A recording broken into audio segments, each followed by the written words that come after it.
A spin-off starring a comical rascal. Comical rascal. Wait, dude, let's see if this says anything about Dracula.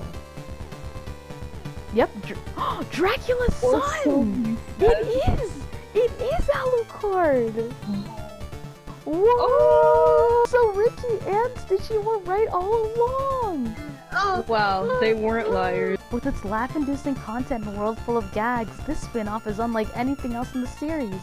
Players take control of Dracula's son, or so he says, Kid Dracula, as he goes on a hilarious adventure filled with laughs that also satisfies as a full-fledged action game. I'm so glad that this is Alucard, because I was like, man, if this was Dracula, this would be a little weird. Like, I would love it still, but I'm like, oh, how is this gonna fit in the timeline? But now it makes sense. Okay, cool.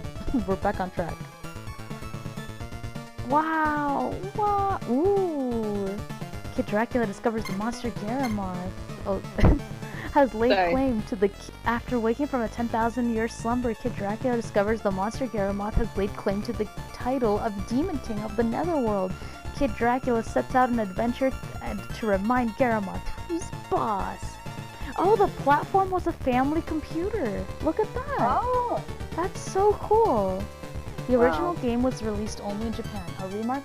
A remake/sequel, for the North American and European markets was later released for the Game Boy. Dude, we could have played this on the Game Boy? That's so cool. That's so sick. It says exactly what we were describing in the end. There are hilarious enemies and sound effects galore. The early stages are easy, but the latter half is a real nail-biter, just like you expressed. How wow. And 6 different magics at your disposal. Normal, homing, bomb, bat, ice, upside down. Kid Dracula can power up his magic powers to fire powerful magic bullets. I see. Oh my god! I appreciate that. Yeah, so it is Alucard. Whoa! Congratulations, Alucard. Congratulations, Alucard! From Symphony of the Night to Castlevania Lament of Innocence, we haven't read any of that, so we don't even know what that's about, so we're gonna skip that. Music composer and the Castlevania series. Let's see. What if you work on the NES? Famicom? Bells and whistles? After moving to Tokyo, the first thing I worked on was Castlevania Bloodlines for the Mega Drive, which used FM frequency. Wow! Frequency modulation sound. That makes sense. Maybe that's why there's so many wobbly noises. Yeah! Castlevania Bloodlines. Which one was that? That was the one with the Texas man, the Morris. Right. But I respect your vision, King. Your first job. I know there's I looked it up. There's a reference to Kid Dracula and going on, so they're really close together, I'd say, but not really. Interesting. Wait, I just want you to know. So I just looked. Oh wow! For Curse of Darkness, they used a live orchestra. Oh. Oh, never mind.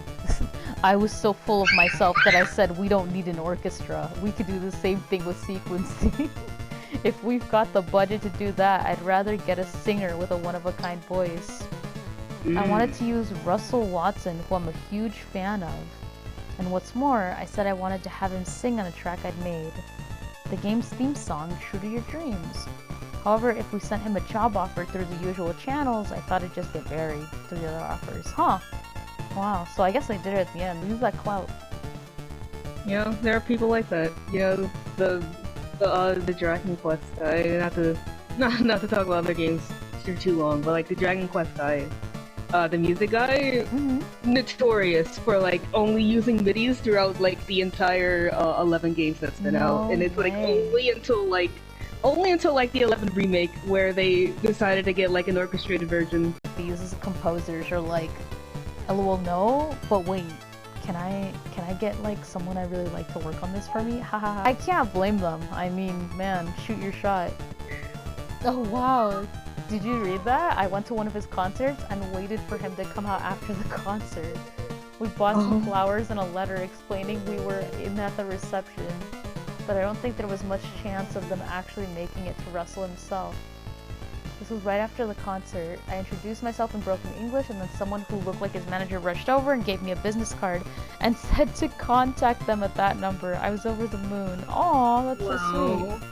That's really cool, actually. And he agreed to sing this theme song. Aw. You know what? Yeah. Good on you. Oh, look what she says. When that happened, I was so glad I joined Konami. Yeah, because you got to do whatever you wanted. You were like, forget the fans, bro. I need my clout. Yo, wouldn't we be the same? Like, if we had an opportunity to get somebody... absolutely. Yeah, absolutely. Bro. Yeah. No, and like I said before, bro, like, you have that power, you might as well use it. I do not blame her whatsoever. These are the people who got into music because of Symphony of the Night and Lament of Innocence, not just into the video game music, but music in general. There are always a few fans like that at concerts overseas. It would be nice if people could be involved. I think a lot of people who would potentially like to work in video game music too. I think it would be good to join. I think it would be good if people who love the series became involved. I think I've done my part now. In North America and in Europe, a lot of people love the music too. Whoa, Prof, do you know what that means? We should go in there. You know what? She said it, bro. Michiru said, we gotta get in there. We gotta, you know what? We have to make the Kid Dracula sequel. Then we're gonna do them a service, bro. You know who's this guy? Anime. D. Shankar, executive producer of the Netflix original Castlevania. Oh, really? Huh. She also said like she was supervising the Netflix Castlevania sound too.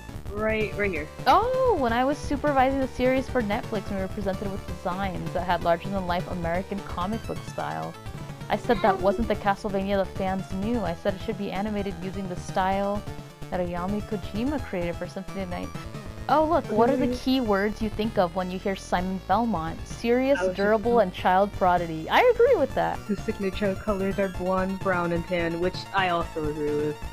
None of that red from Castlevania. Yes. Look what he said. I have played every Castlevania game, even Kid Dracula. Woo! Kid Dracula! Woo!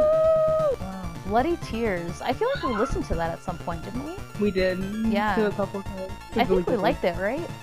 Mm-hmm. You know what? Good opinions. I give you a B. I can't give you an A because I don't know how else you feel about things. And that we haven't played Soma's, so you know that's yet to be seen. But everything else looks good. Like you know what you said about how they're all actors. Like the fact that the Trevor from Netflix is so radically different from like the Trevor from the '80s. You know, just proves that. Yeah, because that's the thing too. Like I totally understand why they did it, and I'm not like bothered by the choice. But going to the games is definitely like, oh, like jarring. This is, yeah, it's jarring because it's not the same. It's not a complaint I have, but it's definitely like, oh, like it's a little weird because now it's like, oh snap, this isn't like what I saw. There's a timeline. Oh look, Mystery 2, who is Kid Dracula? Kid Dracula has been asleep for 10,000 years, yet somehow his game seems to take place in modern times. He and Alucard couldn't be the same person, could they? Whoa! I look at the camera and I shake them. They are. Oh, there's a question mark 10,000 years later? Kid Dracula. See, I knew there was like a canonical little timeline. I don't think it's fair for them to put Kid Dracula over everything else, because 10,000 years could be anything. And there's been a lot of cases of like modern ideas being put in the past, but because they don't have like the technology, it doesn't come to fruition. So I think Kid Dracula, despite its goofy little like TVs and stuff like that, I think it could be in the past. No matter what, the writing for all these manuals has been consistently good to the very end. 1917 is Castlevania Bloodlines. I thought that would be like an 80s thing.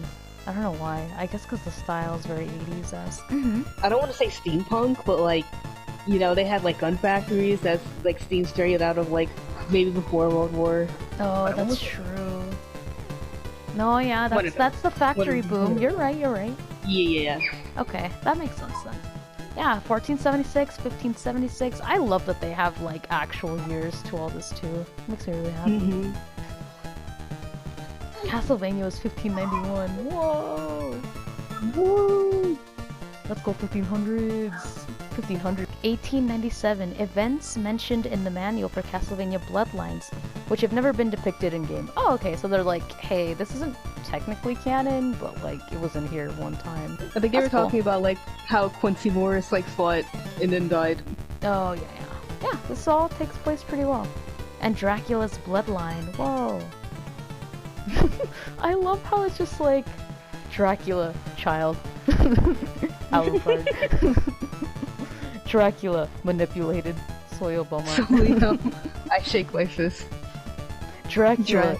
Yes? Elizabeth Bartley. I love this annual so much. So cute. I will say though, there is no could they because they are the same, and there is no niece question mark because that is his niece. Mm-hmm. She specifically states, she's like, yo, that's my uncle. Mm-hmm. How many random creatures of the night just claim to be Dracula's kids out of nowhere? That is true. That is true. You should be sorry. But I believe it.